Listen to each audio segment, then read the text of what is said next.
Hello, family. Welcome back to JFK Today, your direct link to all things politics, comedy, and culture. I am your host, Janae FutureCon, champ yapper, and frequent nuisance in the activist and comedy worlds. Let's get dialed in.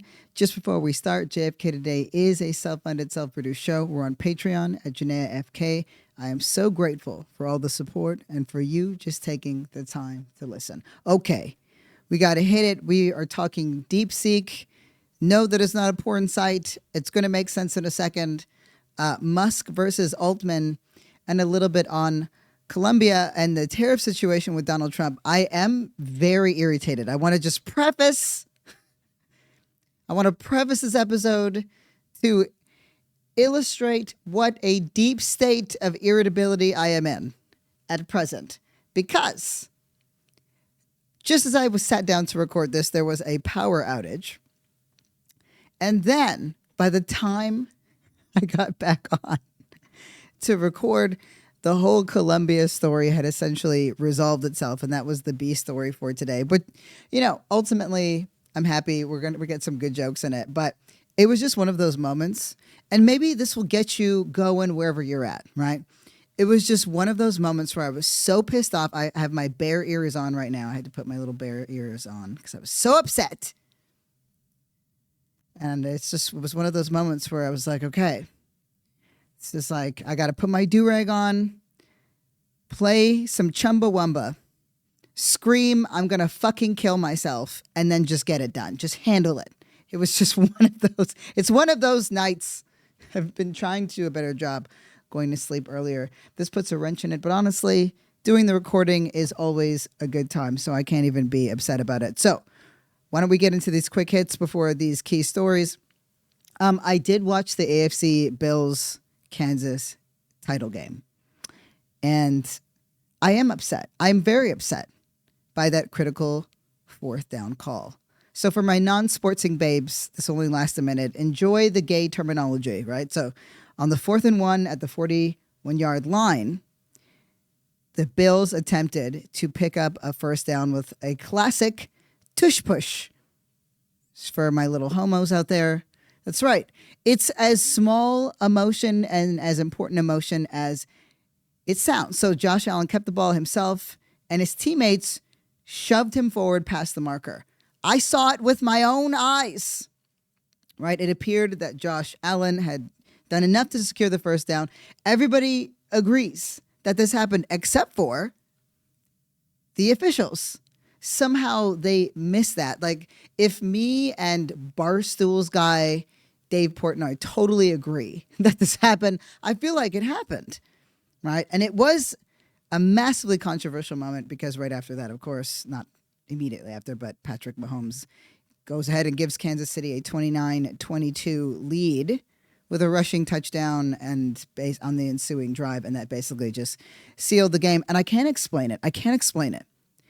Right. But I feel like even if you are a little bit in the know on sports and football, you know this, right? But like Kansas is ontologically evil as a team. I can't explain it. They just are. Like Kansas City is like Jake Paul and the Bills are like Mike Tyson all over again. I'm not interested in explaining it more clearly than that because it's kind of nuts. But I do think it is an indication of social progress that me and all the Negroes in America were like, come on, Josh Allen, you got this, right? Our little white diamond in the rough versus Mahomes, right? Who was like a light bright. But anyway, that's neither here nor there. Another lose like this, though, it's like the race war is starting to tire me out. I'm like 5 minutes away from joining. Not going to say that one. I think you know that I was going to say IS, but I'm going to keep that one. I'm going to keep that one to myself. That might be an in-house conversation. Anyway, Hakeem Jeffries, right? The leads of the Democratic Party. What's Hakeem doing, right? Here we are. Trump's pardoned over 1,500 January 6th insurgents.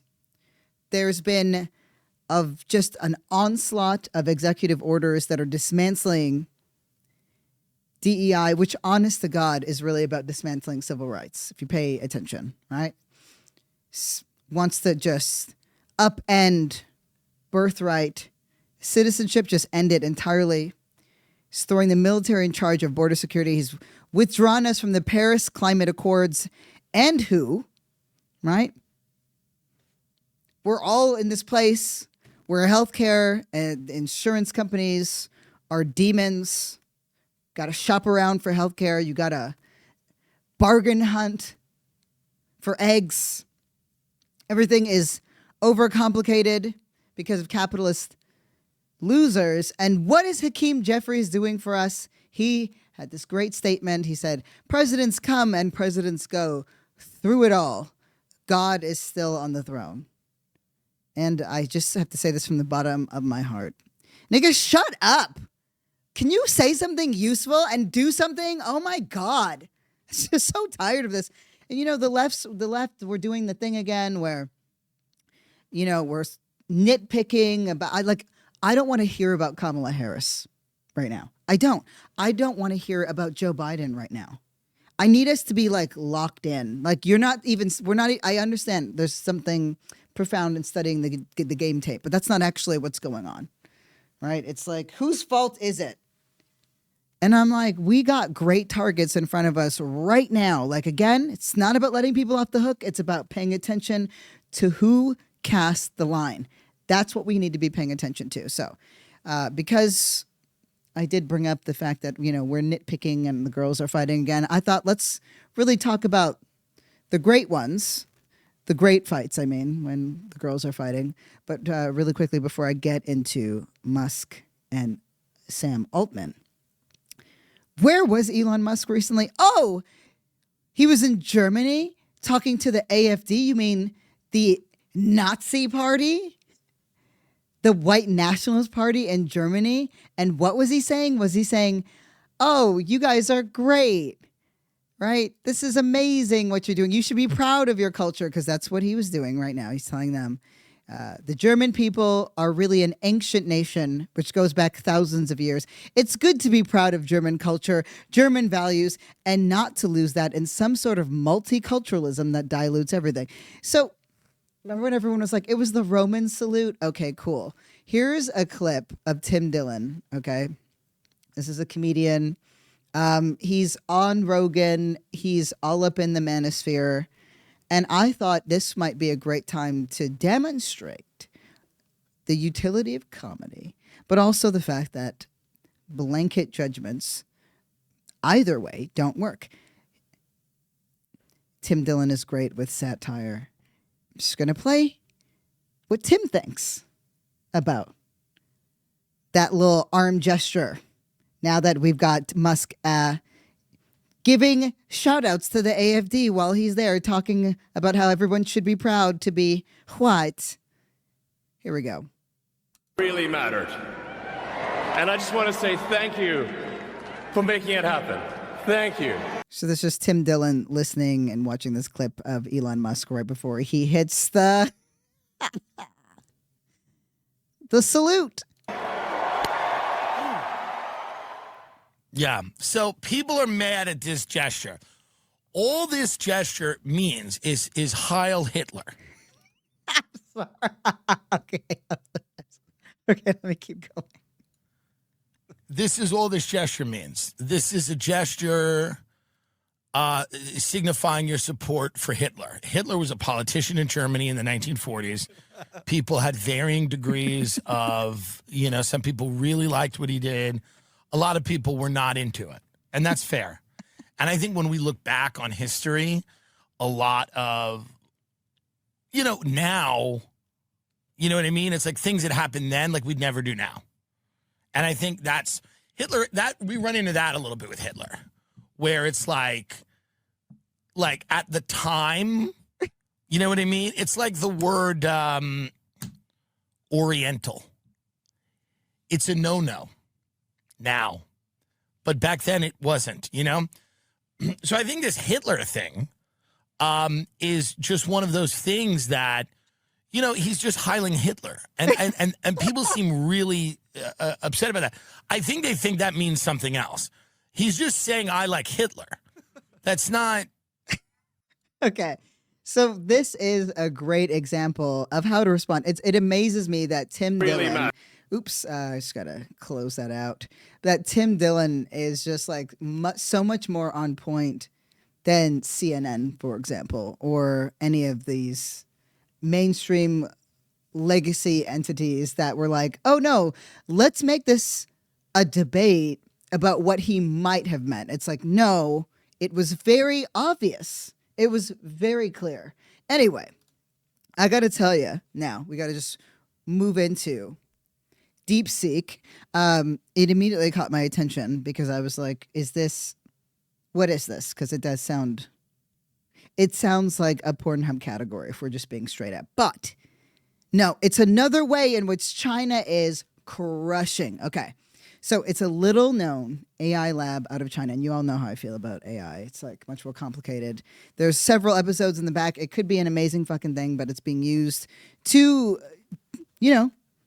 destroy us. Anyway, so DeepSeek is a little known AI lab out of China, has ignited panic throughout Silicon Valley after releasing AI models that can outperform America's best, despite being built more cheaply and with less powerful chips. So, sorry, it's not DeepSeek is the name of the, DeepSeek as the lab is called, right? So it unveiled a free open source large language model in late December that it says took only 2 months and less than $6 million to build, right? It's using reduced capability chips from NVIDIA called H800. So this is not at all how AI is approached here in America. Here in America, it's sort of positioned as this like really unbelievably complicated, overly expensive, long-term thing. And I think it works with varying degrees of proficiency if you're thinking of Chat GPT, etc., right? But DeepSeek actually kind of blows a lot of them out of the water, which I thought was really interesting. But this is why this is important. Like, why is this such a slam dunk on Sam Altman? Because that's really who was being targeted in this, right? So for one, AI model DeepSeek R1. It's a complex problem-solving model competing with OpenAI's O1, right? So now that's where Altman comes in. It just zoomed to the global top 10 in performance. This is according to the Wall Street Journal. Here's a direct quote from them, right? I had to download it. I had to do the same thing with Rednote. I need to know. I don't like talking to these things, but I needed to know. But get this. So it's built with far more rapidly, fewer, less powerful AI chips. And just think, right? We're talking about resource scarcity or whatever, and at a significantly lower cost. So it raises new developments are now like raising alarms on whether America's global lead in artificial intelligence is shrinking. And it's now calling into question big tech's massive spend on building AI models and data centers. So this is important, right? So in a set of third-party benchmark tests, because you got to ask yourself, okay, well, it's cheaper. Does that make it better or can it compete? So in these third-party benchmark tests, DeepSeek's model outperformed Meta's Llama 3.1. I didn't even know they had Llama. I had to look that up. OpenAI's GPT 4.0 and Anthropic's Cloud Sonnet 3.5 in accuracy ranging from complex problem solving to math and coding. So it's kind of kicking ass. DeepSeek on Monday released R1, a reasoning model that also outperformed OpenAI's latest O1 in many of those third-party tests. So that's significant. It completely undermines the sort of reign that certain people hold over here and the logic that they present to us for their exorbitant spending and the exorbitant burden it puts on taxpayers. Investors, but I care less about that. Whatever. I care. I don't care that much. But the second reason this really matters is because the girls are fighting. The girls are fighting. So I already have my own beef with Sam Altman because the way that he rolled over for Donald Trump was gross. Last week, Donald Trump presided over an announcement of Stargate, right? So it's a huge data infrastructure project from OpenAI and Oracle and backed by SoftBank. All of these names are going to mean something in a second, right? So key points to note. Donald Trump says, I'm going to make an announcement of Stargate. That's a huge data infrastructure project from OpenAI and Oracle, right? This is a good point. This is a segue really quickly to point out that Oracle is in the lead running for majority ownership of TikTok. What's up with Oracle? Why does that matter? It's CIA partnered. CIA partnered, right? So in the top bidding for TikTok. So let me just give you a little backstory. Oracle's had an extraordinarily close relationship with the CIA. This is the CIA is the company's first customer in the 1970s, right? So even the name Oracle comes from Project Oracle. This is a CIA operation that Oracle founder and former CEO Larry Ellison worked on. So Ellison is implicated in the things that come that I'm about to talk about in a second, but he doesn't really matter all that much. He doesn't factor in when compared to Musk and Altman and their beef. So like Oracle, for example, has been very pro-Israel in its approach, right? It controls different nations' top, like, sensitive national security data. Think of the UK, right? Certainly some here. So Adam McLeod, a journalist, explained, right, ever since its beginning and even before its beginning in the 1970s. So this person has dedicated a lot of time to researching and understanding Oracle. Ever since, so this is the explanation, ever since its beginning and even before its beginning in the 1970s, as being fundamentally intertwined with the U.S. national security states, Oracle grew from a very small fledgling company into a multi-billion-dollar behemoth that it is today. And it has done that through getting fat off the huge contracts that Washington hands out. So these federal contracts that all of these billionaires are going after, it's why they want to gut regulation. It's why they hated Lena Khan, was honestly excellent at her job, right? And it's why they're all coming together in this very out of the shadows oligarchy, but it's not always going to be smooth because there's going to be people vying for supremacy. Now re-enter Altman and Musk, right? So Altman was against Donald Trump in 2020. I'd argue 2016, but I didn't feel the need to go that far back. That's not true, actually. I read some quotes that he made. And yeah, he was very much like, blah, blah, blah, DACA and immigrants and na. And also, he is gay, that fiduciary faggot. And like, he totally just, he just sucks. Like, he just sucks. He was like, he went from having a serious problem with Donald Trump to being like, we weren't able to do this without you, Mr. President. I'm thrilled that we get to. And it's like, you know, and when the Stargate thing was announced, Elon Musk comes out and starts punching at OpenAI, you know, and was like, they don't have any money. That money that Donald Trump just referenced doesn't exist. And Donald Trump was like, I think he just doesn't like the guy, one of the guys over there. Yeah, the guy he was talking about was Altman. And yes, that's all in the news. Like, even those quotes, I'm slightly paraphrasing because this is where we're at. Okay. Anyway. So why are Musk and Altman beefing outside of the obvious, right? Two multi-billionaire losers. Outside of the fact that they're competing, they're like being very jealous of their boyfriend daddy, Donald Trump. Musk and Altman are currently embroiled in an active litigation over control of OpenAI, and it is bitter. So who is suing? Elon Musk. He's one of the co-founders of OpenAI, and the claim is, so Musk is arguing that OpenAI is violating its original nonprofit purpose by shifting towards a more traditional for-profit business model. Pretty much what the guy runs on. But anyway, OpenAI's defense is it's countered by presenting evidence that Musk himself previously expressed interest in a for-profit aspect of the company.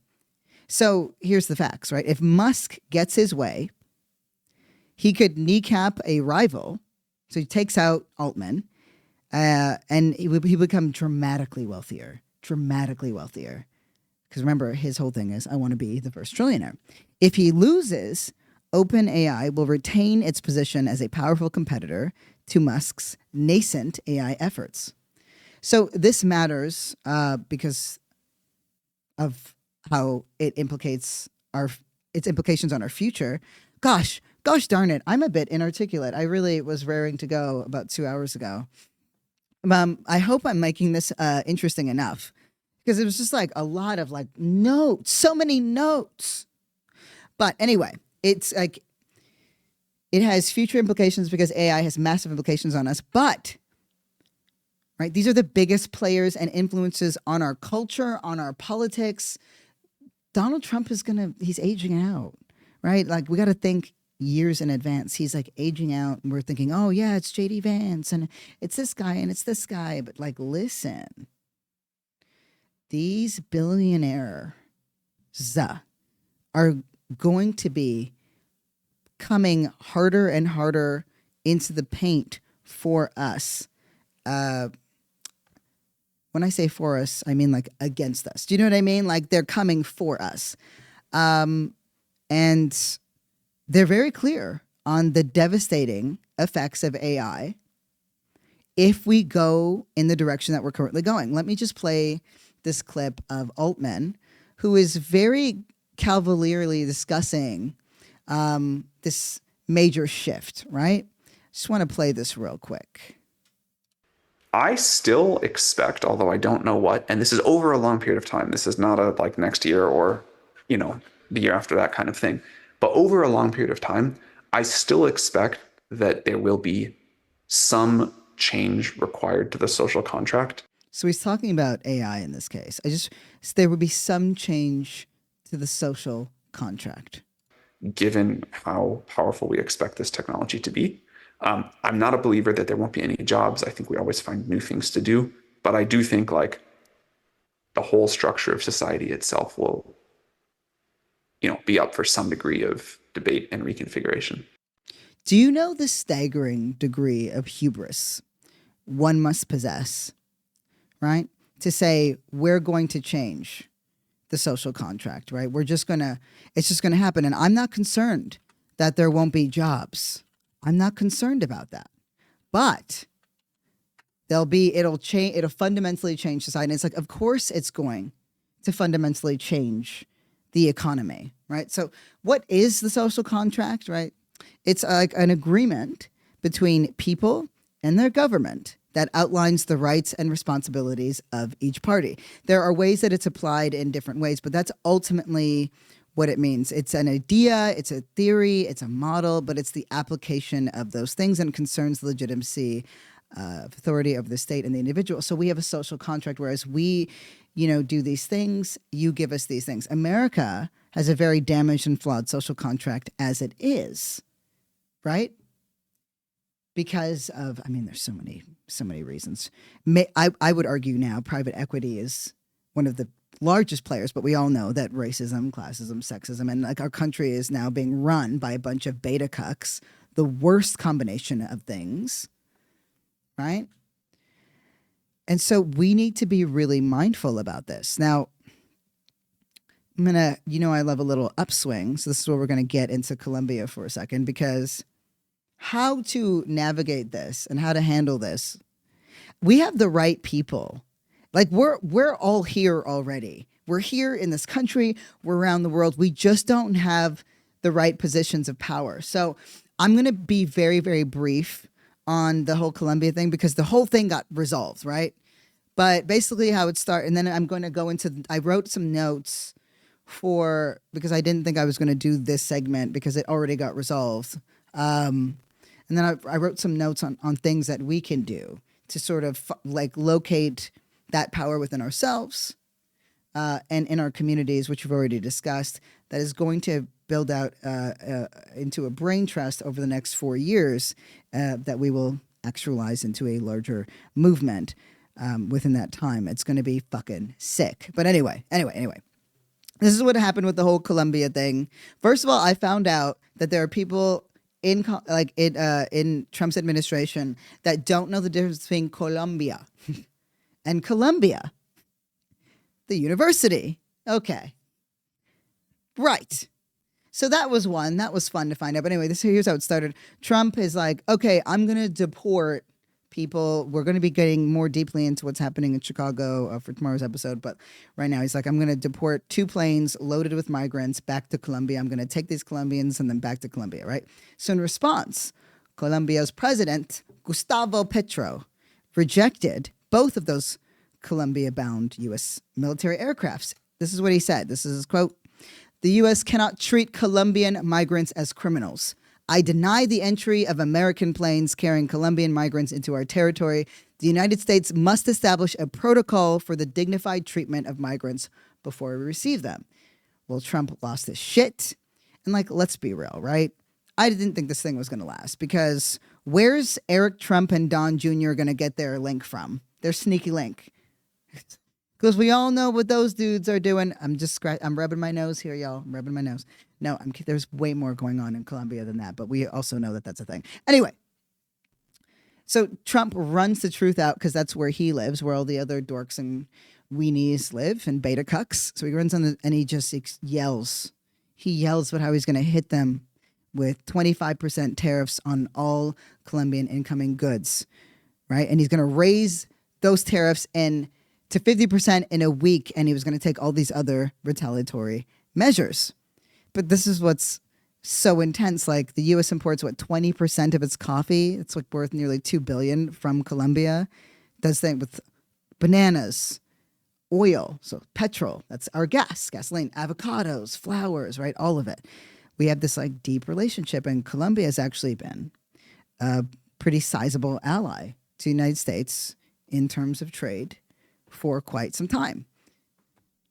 So I was really enjoying this, largely because of the beef. So Trump goes on and he starts yelling at Truth Out about this. And then Petro makes this badass statement, he's a base god for this, right? And I know some of it's just words or whatever, but I enjoyed reading it, right? Hella based.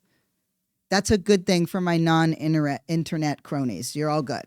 Based is good. Okay. So this is what Gustavo Petro said in response to Trump's rant about how he was going to, and they called them criminals and the illegals and blah, blah, blah. This is what he said. Trump, I really don't like traveling to the U.S. It's a bit boring.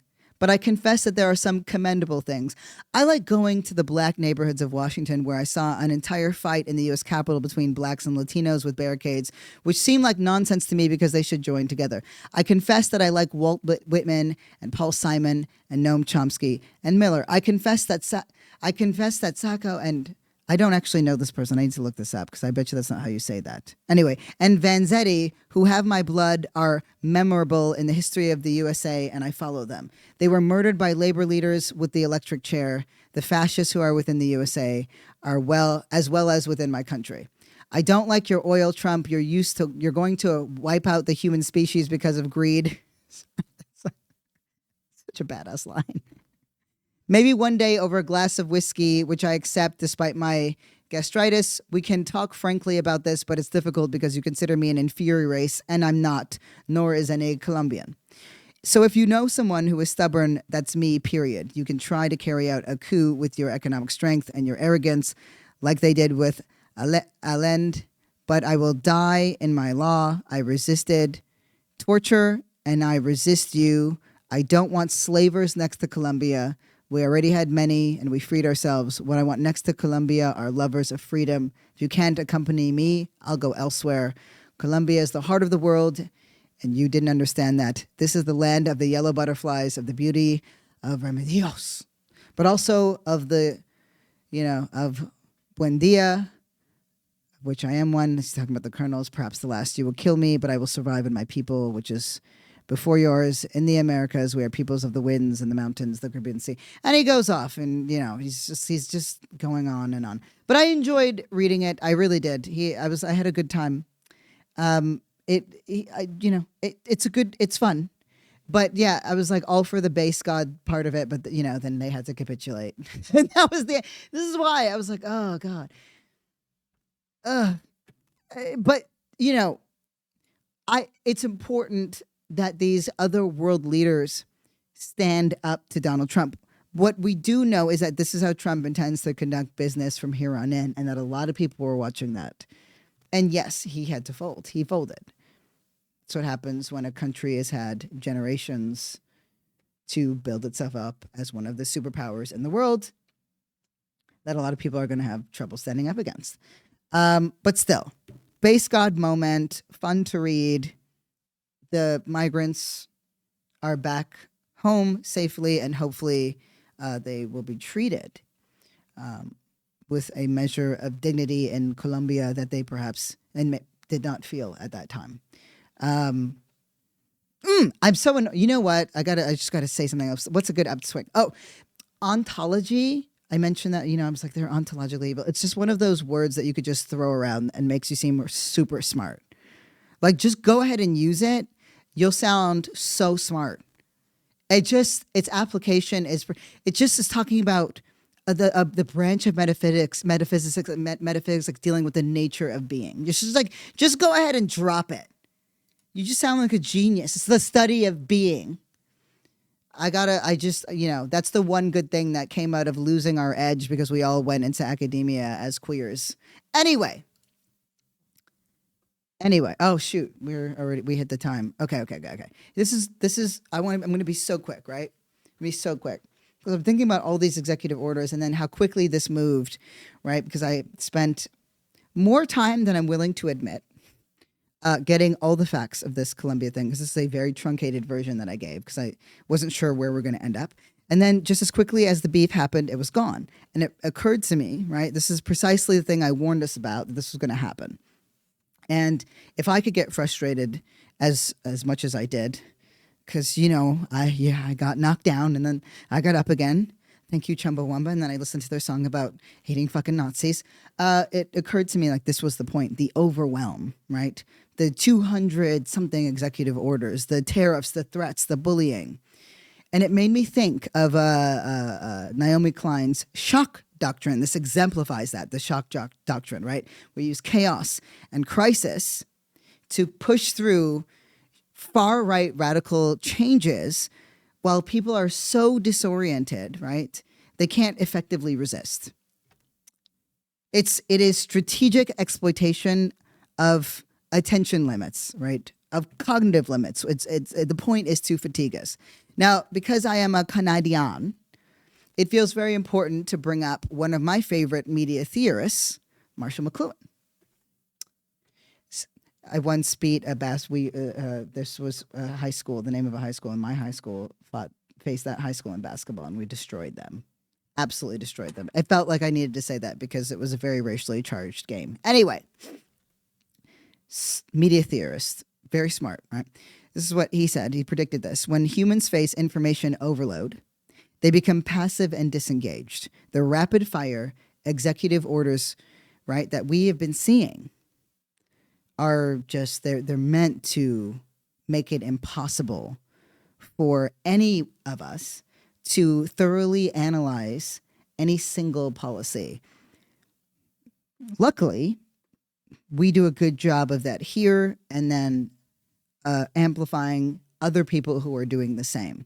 But that's hard for average citizens to do, and it's why having media platforms that are larger and lefty and that understand the internet, it's why that's integral right now, right? So what's a good way? So when all these major policy shifts are competing for attention, our discourse in the public becomes extremely fragmented, right? Because we know traditional media can't keep up with the pace. So when there is coverage, which isn't often the case, it's very superficial. And so we've got weakened public engagement, weakened democratic oversight. So what do you do? What do you do with that? This is a good moment for you to identify 2 to 3 key issues that you really, really care about, right? And it's okay. There's so many, right? But it could be abortion, for example. It could be migrant rights. It could be racial justice, right? It doesn't have to be so specific because you can narrow that down. But right now, right, if you want to think about actionable things that you can, actionable steps you can take.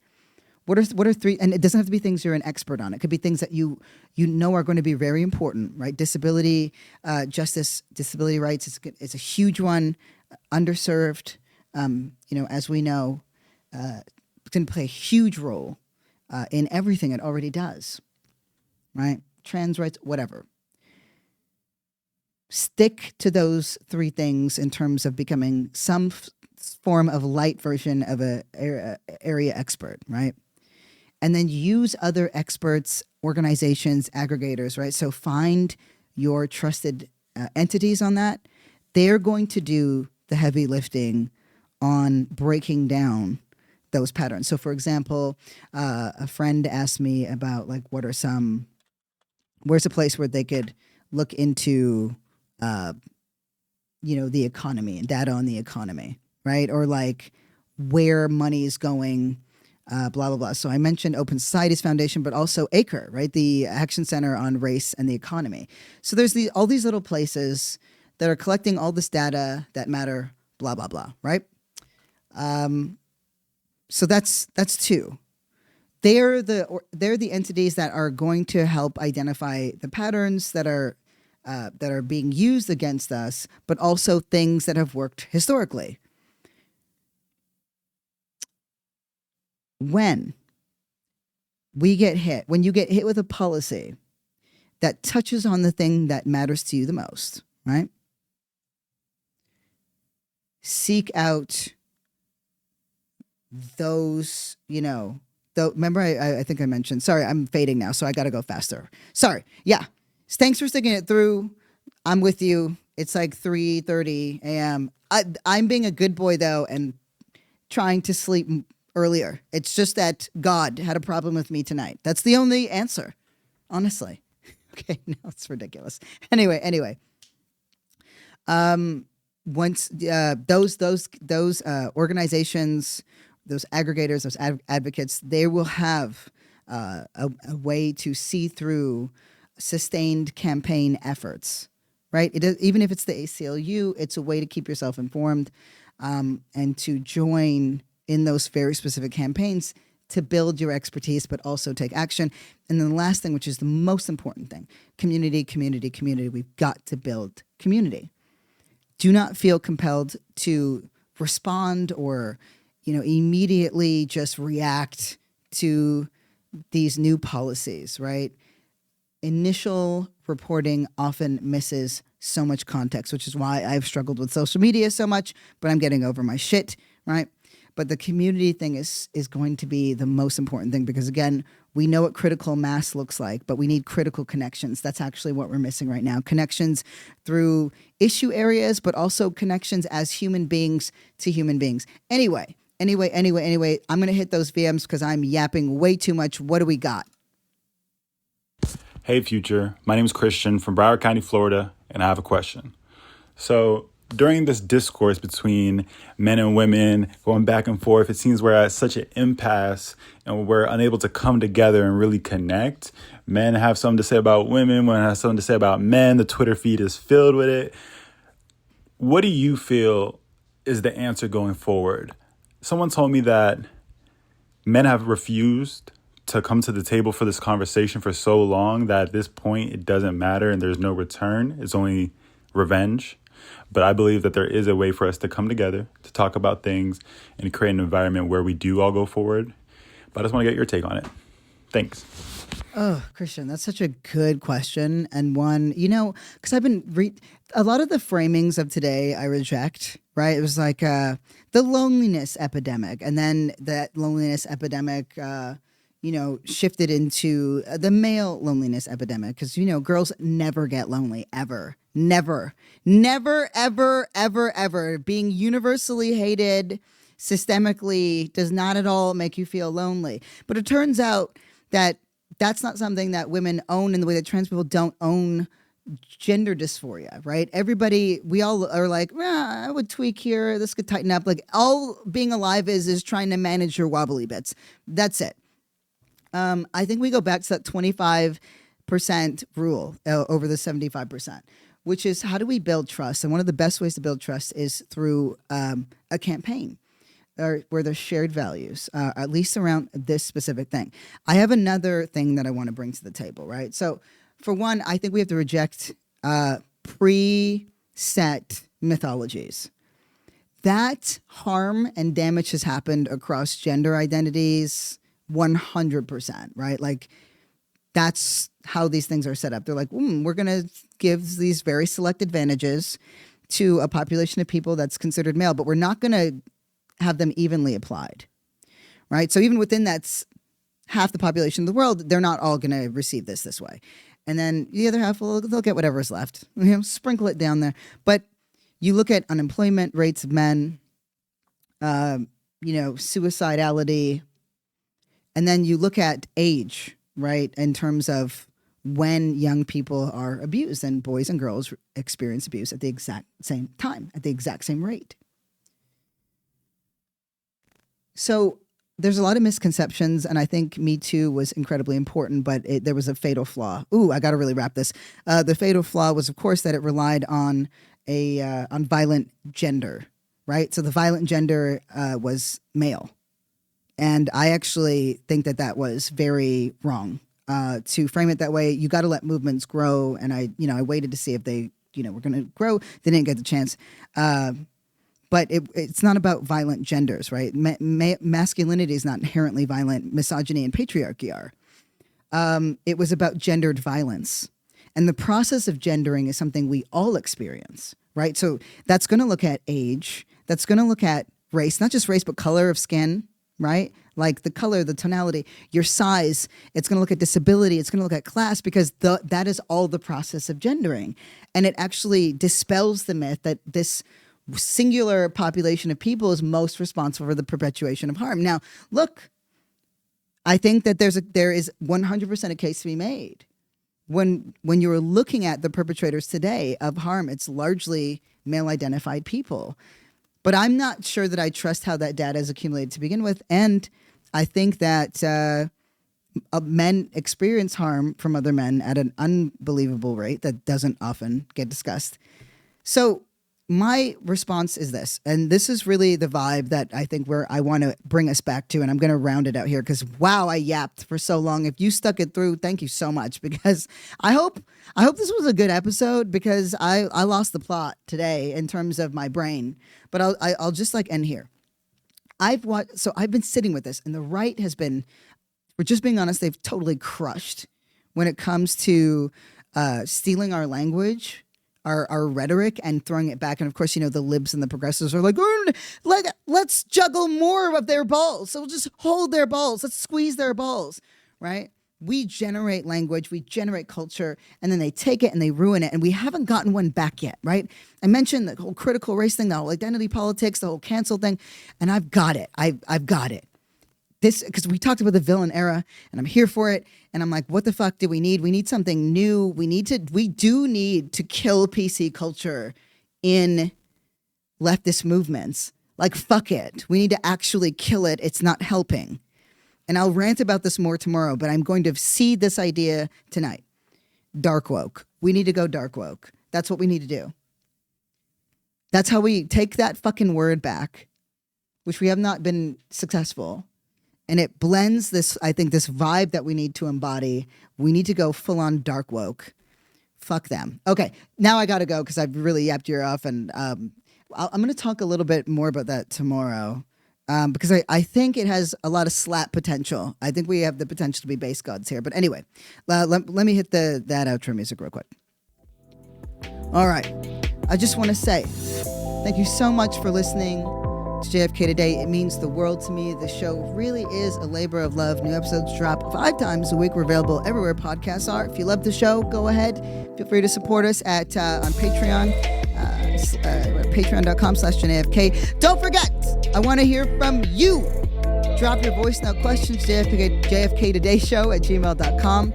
Shout out to KR and the JFK team. And shout out to you, the listeners that make it all possible.